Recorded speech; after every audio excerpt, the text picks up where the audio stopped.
Hello, I'm house sitting right now, so you might have noticed that my green screen is not in the place that it's supposed to be.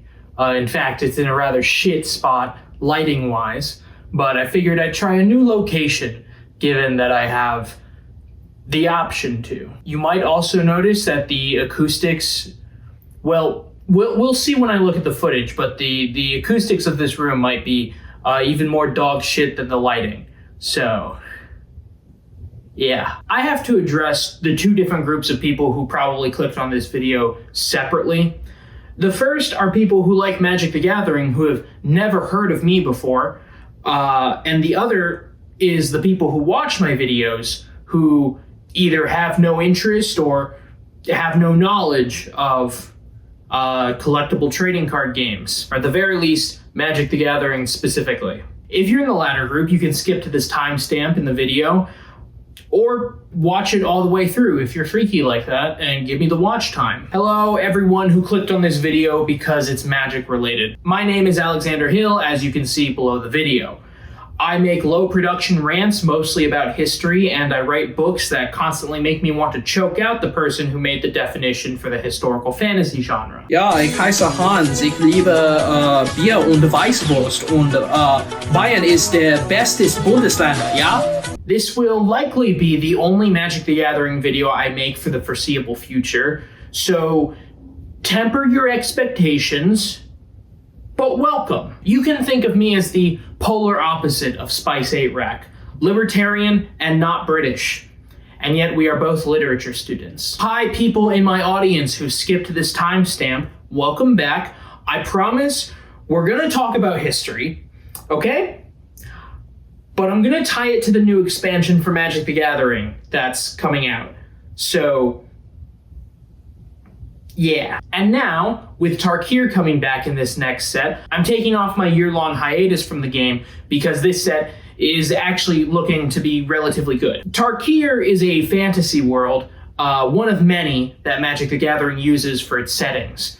And it's split into 5 warring clans based on the Khmer Empire, the Mongols, Siberia, Tibet, and okay, Wizards of the Coast have never been really clear about who the Abzan are based on. Right now they're saying the Ottomans, and they've said the Ottomans before, but they've also said the Persians on several occasions, if I remember correctly. So, one of them. And also these 5 clans are constantly at war with dragons, because much like the Iron Fist of Hasbro, dragons seem intent on invading this plane of existence and erasing everything that makes this world cool. That being said, this setting is orders of magnitude better than some of the recent stuff this game has put out in recent years, such as Indian NASCAR with special guest The Tomb Kings, 80s Ghostbuster nostalgia masquerading as an interesting Eldritch horror concept, family-friendly Watership Down, Blood Meridian if Joss Whedon strangled Cormac McCarthy halfway through writing it and he decided the judge should be a Quirk Chungus, Clue, but in Prague,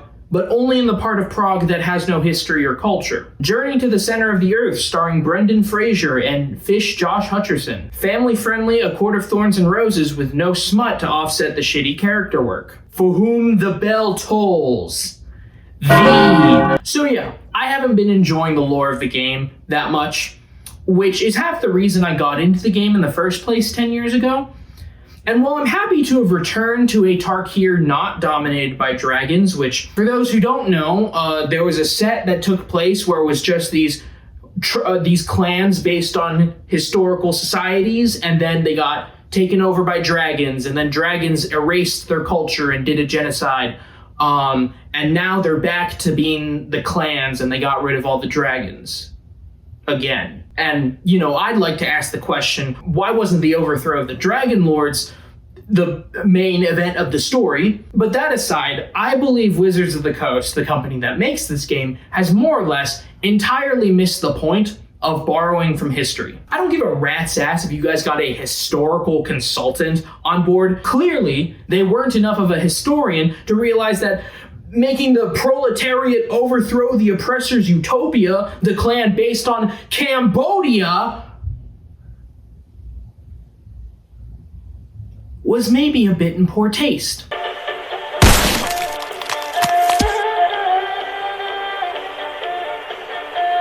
It is my belief that drawing from history for a fantasy work needs to be more than surface level. If you're going to have a civilization based on 16th to 18th century rural Germany, but then make everyone act like a 21st century West Coast American, maybe you should have just made up your own shit. But no, you needed the extra revenue from vintage horror fanboys. So I'm going into the acclaimed historical origins for each of these 5 clans, go over what I like and what I don't like, and a few lessons we can take away when it comes to applying history to fantasy. Now, don't get me wrong. I'm not trying to say that you can't draw on history just for aesthetics. Believe me, I am guilty.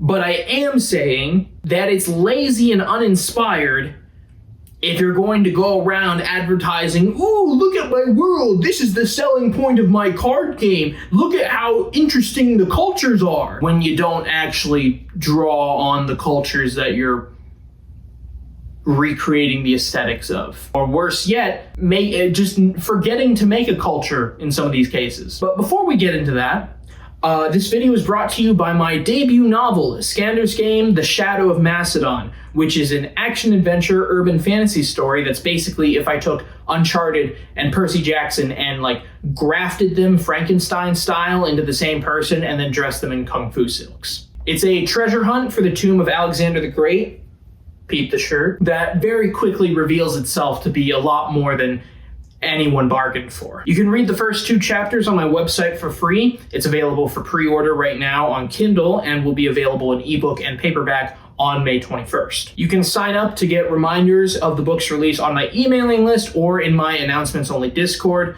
both of which are in the description. You can also go watch the book trailer that I uploaded to my channel last week, although the accompanying video I posted with it did not do as well as I hoped it would. You know what? Fair enough. That was a pretty niche topic. That's on me. Also, if you like what you see here, subscribing always helps the channel, interacting with the posts.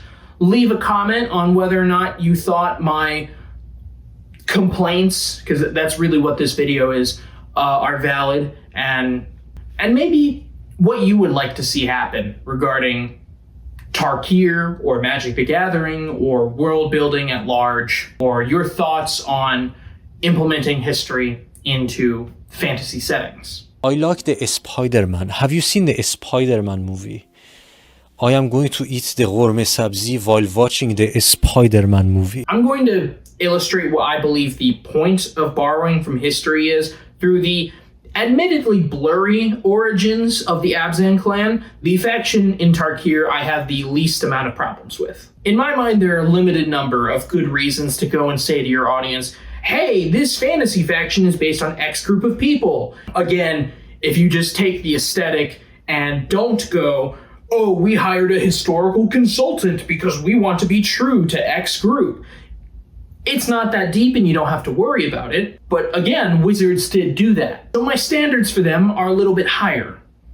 Provisionally, these are the valid reasons that I can think of to borrow from history. There are definitely more of them than the ones I list here, but this will give you an idea of the sort of thing that I'm looking for. 1. Borrowing from history to recreate a political or geographical dynamic. To introduce an unfamiliar culture or set of cultural traits to your audience. To tell a story about history without worrying about obsessive levels of detail. To flesh out and deepen a fantasy culture. To darken, complicate, or ground a fantasy world's tone for thematic reasons. Again, there are more, but these are the kind of things that I'm looking for. And the Abzan clan, more or less, does all of them, except for the third one. The Abzan, according to the MTG Wiki, are based on the Ottomans. And there are a lot of things they took from Ottoman culture. I will warn people, specifically my Balkan viewers, that the elements of Ottoman history they borrowed are portrayed as overwhelmingly positive in the context of Tarkir as a fantasy world. The Abzan live in harsh and rugged desert steppes that occupy an area filled with plenty of trade routes. When the Ottomans took over the Middle East, they also became overlords of the Silk Road, controlling pretty much all the trade between Europe and Asia. Of course, in the real world, the Ottomans were a lot less free trade minded than the Abzan, so much so that their taxes caused Europeans to go looking for new trade routes to Asia, leading to the Age of Discovery. Because all the clans of Tarkir are in a natural state of trying to genocide each other all the time, the Abzan maintaining control of trade routes is more a necessity than them taking power for themselves. So they do recreate a political dynamic of the real world, which I think fleshes out Tarkir's political landscape a bit beyond everyone wants to kill each other. The Abzan are most noted for their wide familial clan structures and the immense importance they put on filial piety. The Abzan religion, if you could call it that, is entirely focused on ancestor worship, where being disowned by your family is a fate worse than death. And not just in a theological sense either. Being disowned means you are literally unable to participate in society. And that's not even bringing up the magic part where after everyone dies, they become spirits for, I guess, an unspecified amount of time. The ones that are buried with their family trees, literally family kin trees, they have purpose. They fight alongside their descendants and solidify the future. The disowned ones suffer forever. So yeah, it's not a fun time. In the real world, the Ottomans in particular weren't all that clan oriented, but Islamic societies in general, aside from some notable outliers, are insular clan societies. There are two different kinds of clan societies: those who marry outside the clan, which are more like East Asia, Eastern Europe, Southern Europe, that sort of thing, and those who marry inside the clan, which is pretty much just the borders of the Islamic world. I think the marry outside the clan style of structure is the type of family structure the Abzan were intended to have, since it's slightly less unfamiliar to the average Westerner than insular clans who marry, within the family. Although, to be fair, the Abzan are described being as distrustful of outsiders as an insular clan society would be. To be clear, clans are much, much, much bigger than we think of as the typical extended family. So while incest is a danger and does happen, it's easy to overstate how often it happens. While clan structures in general are used to offset distrust of outsiders, insular clan families are an extreme version of that, along with helping the decentralization of power within the family. Marrying within the clan causes a lot less upheaval than bringing an outsider into the clan as a wife. Additionally, for the decentralization bit, if you have just one patriarch that is like the family progenitor and you're bringing in all these outsiders, then the patriarch basically has monopolized control over the family.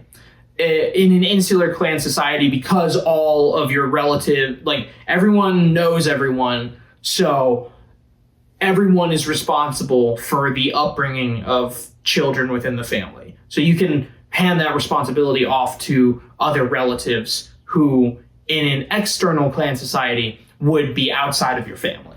But in this society, they're still within the family, so they can be trusted. There was definitely an easier way to explain that I just did not think of. This whole external, internal clan thing seems like a small difference, but it is an important one. Collectivist clan-oriented cultures like these are incredibly unfamiliar to Magic the Gathering's primary audience of Westerners, and gives a unique flavor to Tarkir that we don't see in the vast majority of Magic settings, as they are typically based on, mostly just Western media tropes. Don't tell me Innistrad was your best attempt at capturing Germany, alright? Or that Kamigawa isn't just your attempt to cash in on Cyberpunk. I mean, this whole video is my attempt to cash in on Tarkir's release, because the last incredibly successful video I had was released in tandem with Kingdom Come Deliverance 2 and was about Kingdom Come Deliverance 2, and I like it when the numbers go up. Now, to my knowledge, Tarkir doesn't do anything Game of Thrones adjacent where they attempt to tell a real story from history or a story in a historical location using fantasy to make it so they don't have to do so much research, which I admittedly do a lot. So I'm going to skip over that third tenet. But they do use Ottoman history to flesh out the Abzan. The Abzan have a practice that is obviously inspired by Janissaries. Well, okay, both the old and the new versions of the Abzan clan have different ways of adapting the Janissary idea. For those who don't know, Tarkir has a couple of versions of itself. It had an old, very, very cool version before a scaly turned back time and changed history so dragons would dominate the world and oppress everyone and erase all their cultures. And then some Marvel-esque stuff happened, and now the Dragon Lords are dead, and the clans are reforming, but into not quite perfect versions of their old selves. The old Abzan had this practice of taking in Krumar, who were orphans of war that would be adopted into Abzan families and raised as one of their own. This is a very, very, very, very generous interpretation of the kind of stuff that was happening with Janissary recruitment, where the Ottomans in the real world would kidnap Christian boys from their families, forcibly circumcising them, making them into slave soldiers, and converting them to Islam. This is the sort of thing that I would maybe call a historical consultant for.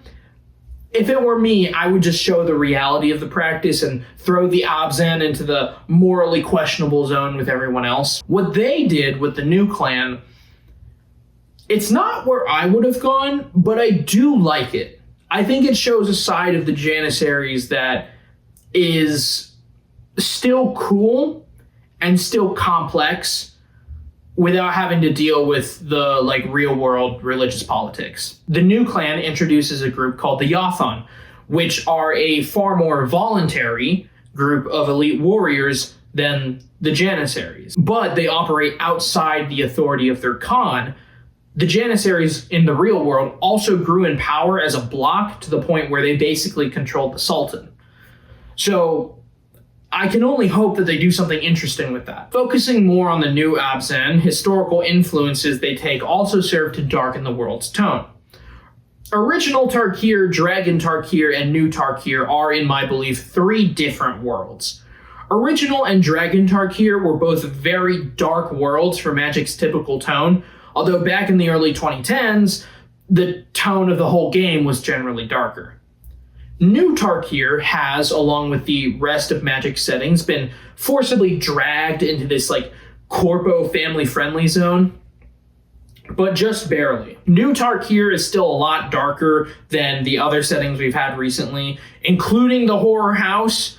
Duskmorn is an unserious plane, and you can't change my mind about that. A big part of that is the Abzan. Each of the Dragon Lords erased one of the 3 colors from each clan's identity. There are 5 colors in Magic, and each of them, plus every different combination of all those 5 colors, has its own philosophy about the world and what is most valuable in life and how to get what is most valuable in life. So in New Tarkir, each of these clans are really into the color that they're reclaiming than their main colors from Old Tarkir. The Abzan in Old Tarkir were the white clan, sporting white, black, and green. So they were seen as generally the most selfless, most peace-loving clan. But now they're much more interested in the black, the color that they were missing and that they are now reclaiming, which gives them an overall darker tone. The groupishness of clan structures, the isolation, the nepotism, the ambition, the power struggles, and all the other stuff that make clan structures flawed is being reintroduced into the Abzan, thus grounding it. They are not a utopia, but they are still a strong and effective society. So that's an example of a new Tarkir clan that effectively borrows from history. I still think there's room for improvement, but right now, that's the standard for satisfaction. 今天speed 学功夫，开始。So, in Old Tarkir, the Jeskai were based on Buddhist monks and were a monastic theocracy with architecture based on Tibet and a very Shaolin aesthetic. Since Old Tarkir, the Jeskai have apparently pivoted and are now more based on Taoist monasteries. They're still a theocracy, but I think in the process they've become less interesting. For one, Taoism's draw is its philosophy and esoteric ideas. That's the most interesting part about it. But when you leave out the go with the flow color, that being green, it's just an aesthetic. If we're talking pure aesthetics, Buddhism has a much more unique identity than Taoism does. Taoism has always been sort of grafted onto Chinese folk religion. So Taoist aesthetics, more often than not, are just Chinese aesthetics. Whereas Buddhism, coming from India but having traveled throughout all these different cultures to get to China or to get to Tibet, comes in a lot of different forms. A lot of different forms that are unique on their own, or you can sort of recombine into its own unique flavor that's still identifiably Buddhist. And you can kind of see this pivot. Names like Elsha and Narset are not names that work with Chinese linguistics. Shu Yung works, but it's 1 out of 3 major names. Like, you have a little Chinese influence, but that's not all that it is. In New Tarkir, it seems as though the Jeskai are just Chinese Taoists. As I was writing this script, when I got to this point, I asked myself, wait, does Magic print cards in China? I went and checked, and yes, they do. So I think this change for the Jeskai is because China gets Magic the Gathering cards, so this is a political move to appease the Chinese Communist Party by pretending that Tibet doesn't exist, even though they have a whole plane dedicated to Chinese folklore that they haven't visited yet, and instead they want to go to Ghostbusters Land. As you can tell, I am very salty about the fact that they started adding like retro 80s bullshit into this horror concept. I think if Wizards really wanted to, they could have gotten around this whole issue by giving the Jeskai a more like Bhutanese or Nepali spin. But no, they wanted to just yellow wash, I guess? I don't know. Look, I'm half Han Chinese. Love me some Han culture. I really want to go to that Chinese plane. I will probably buy cards for it. But this is not the place for that, right? Like, I want to see more than just Chinese Taoism. The Jeskai are now just the Beijing Wushu Academy with magic. Even in their original form, there wasn't really a huge sense of culture, not like the Abzan, at least, where they once had a little interesting culture, they now have none. They're just a mix of Wudong monasteries and the World Economic Forum. Because the only thing they really have as a faction is the goal to unite all of Tarkir. The only thing the introduction of Red has caused seems to be, I guess they're wuxia protagonists now, and superheroes and shit. I don't know. Look at this fucking flavor text. If it were up to me, I'd have Narset be a lot less of a peace and love globalist and more an Ashoka the Great type looking to conquer and spread their religion. Or perhaps give them a stratified caste society, since the 2 colors they're missing combined put an emphasis on the profane. So stringent rules around sacredness could be an interesting angle. Or if you wanted to focus on the introduction of Red, perhaps add a Mormon mission style of rite of passage, encouraging people to go see the world and connect with other people. And there is some allusion to something like that, but there's not nearly enough emphasis placed on it. Look, as you can see, I love martial arts, okay? I love it. I love Kung Fu, but Kung Fu on its own is not enough to make a culture. So the Jeskai completely and utterly just fail as a culture. So you look into Taoism for what?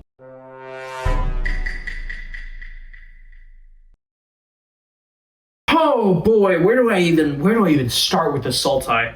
Jesus, okay. Let me get into what the Sultai used to be. The Sultai are based on the Khmer Empire of Cambodia, so keep that in mind. The Sultai used to be ruled by humans, but were, due to a mostly unexplained event involving Tassiger, overthrown to be replaced by the Naga. The Rakshasa demons that the Sultai make pacts with for power are basically the kingmakers of Sultai society, and made deals with the Naga after Tassiger offended them. This means the Naga were on top, claiming ancestry from the dragons, because reptiles, with humans as a second class of citizen and the undead as a slave class.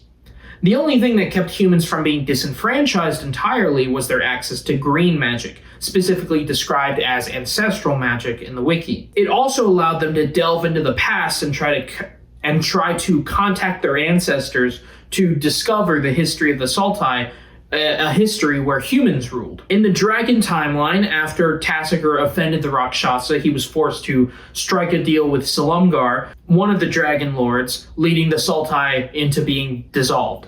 Silumgar and his dragons struck deals with the Rakshasa and kept humans as a middle class under the dragons, but above the Naga. With their position secured, humans abandoned their ancestral magics and claims to lineage meant nothing under the dragons, so that's why green vanished from their identity. Old Sultai was, let's just call it a world-building success. At the very least, it succeeded in taking a few very simple concepts and extrapolating upon them into a very interesting political landscape and a status quo for stories to take place in. So given how important history and ancestry is to the old Sultai, what with their entire description on the wiki basically being about their history, and so much of the human's fate revolving around ancestor magic, you'd think that the reintroduction of green would be focused on history, or the past. Well, I'm sorry to inform you that the new Sultai have had their proverbial fangs torn out, which is ironic. The introduction of green to the Sultai clan has seemingly turned them from an ambitious empire of political schemes and class conflicts into an agricultural classless utopia in harmony with their environment, where they care about things like overfishing, with a spirit dragon whose whole thing is being a perfect impartial arbiter of justice, so the consequences of flawed human nature attempting to dispense justice doesn't affect them. How convenient. So green, instead of restoring the importance of history and birthright to the dynamic landscape of Sultai politics, it turned them into a hippie commune that still goes to war. For what? It's never explained, but it does. It goes to war. Even though it makes no sense with literally every other piece of Sultai-related flavor text. I think what happened is they realized the Sultai, aside from architecture, mythology, and the caste system, it didn't really reflect the Hamai Empire that much. Only thing being that the Hamai Empire, to my understanding, is pretty much only known for architecture, irrigation, and religion. So their solution to that was to replace everything interesting about the Sultai with fishing and farming. And then when they realized that there was nothing left to go on, they were like, oh, let's base their society on what a literature student from Portland, Oregon thinks a society should act like. I am a Mongoloid, you're right. It is what I am, and I'm proud of being that. Well, it's an anthropological term. It doesn't actually mean Mongol. Oh, switch up the point.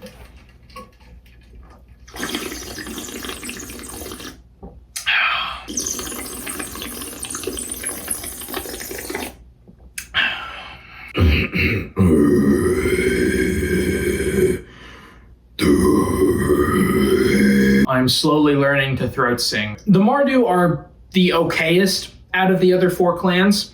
They're based on the Mongols, and they ride the horse and they shoot the bow and are nomads, and really the only thing different is that they have lightning magic. But the loss of white to their clan identity in Old Tarkir was specifically related to them abandoning their honor, along with probably one of the shittiest surrenders out of all the five clans.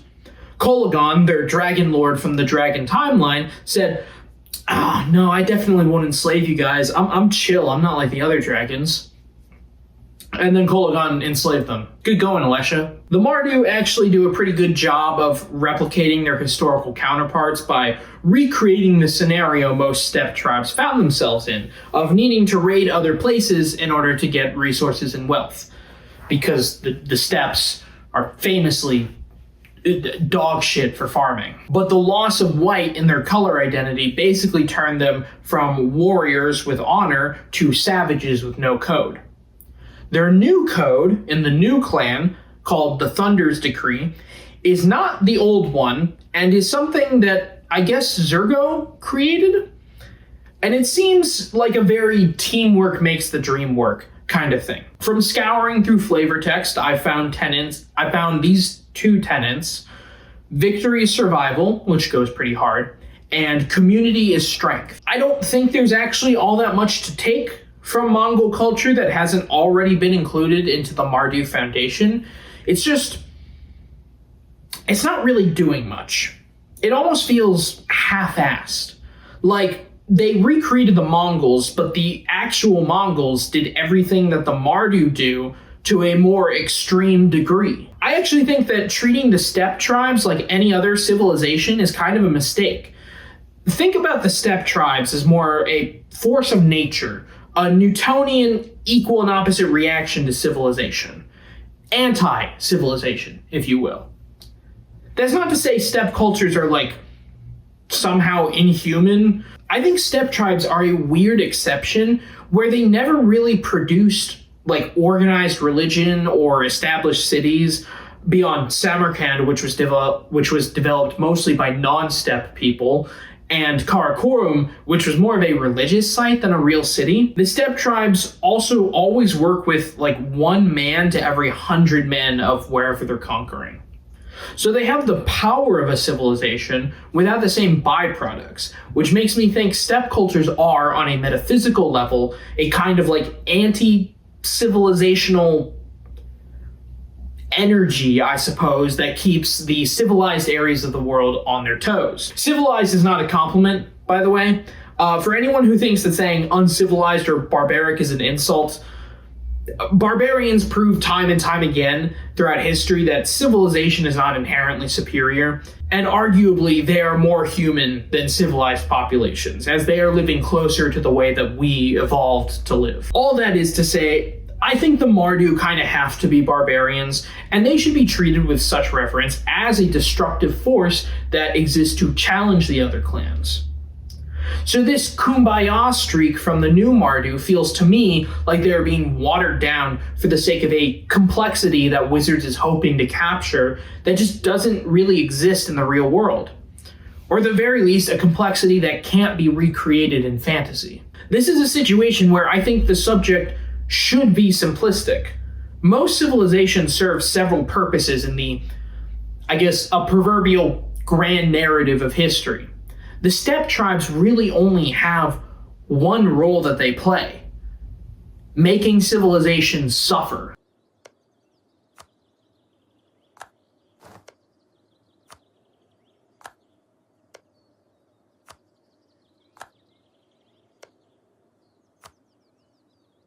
The Temur are weird. Magic didn't really decide on a particular group of people aside from just Siberia. So for the purposes of this video, I will be looking at the largest Turkic Siberian ethnic groups, as well as the Chulim Turks, because Otoken is a good band, and I wrote this script while listening to them. I will give Wizards historical consultant this. The Temur look a lot better. Before, they had a very Inuit wardrobe, so I like that they leaned into the Siberian Turkic styles. It just looks better. But that aside, not even old Temur are like all that in touch with real Siberian shamanism.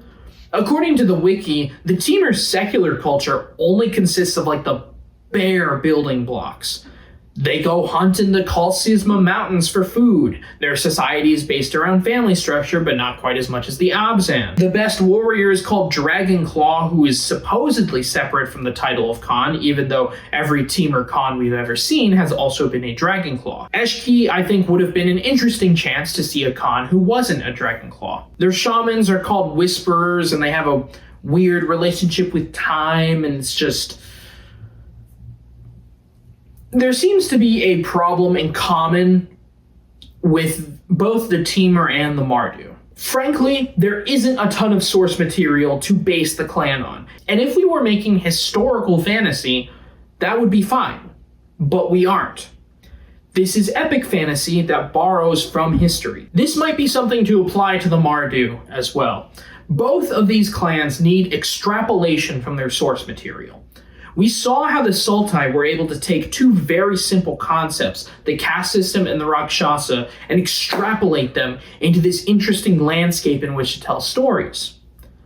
The new Temur don't do that. They're pretty much the exact same as the old Temur, just 60% shaman, 40% warrior, instead of 60% warrior, 40% shaman. Oh, and also all the shaggy Loxodons and Einok are gone. How the fuck is this African-ass elephant supposed to survive in the tundra? Hell, the Temur are so slept on by their own development team that the pre-constructed decks for all the clans are related to their clan mechanic, except for the Temur, who's just a dragon deck, and has famously online been just referred to as one of the decks of all times, because yeah, that's what it is. I mean, hell, at least give them a goal. If it were up to me, I'd want to give the Temur a driving emotion.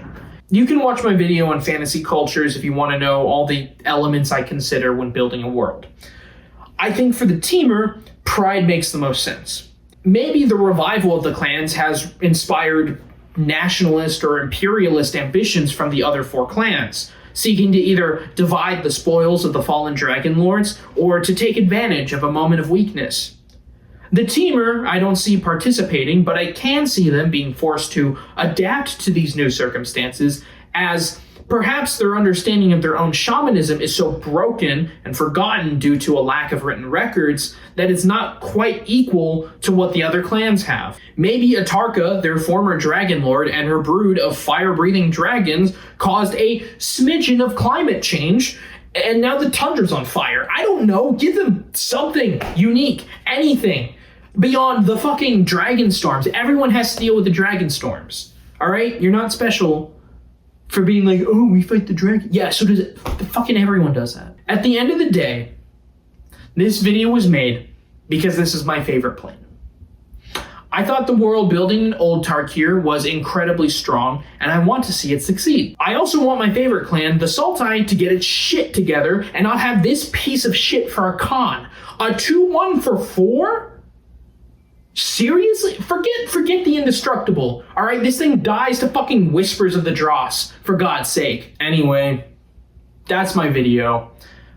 If you liked it and watched to the end, please subscribe, as it helps the channel out a lot. And if you're interested in my fantasy work, again, my novel releases in 2 months, which you can either get notified via the links in the description, or you can pre-order an ebook copy. I will be back next week with a history video.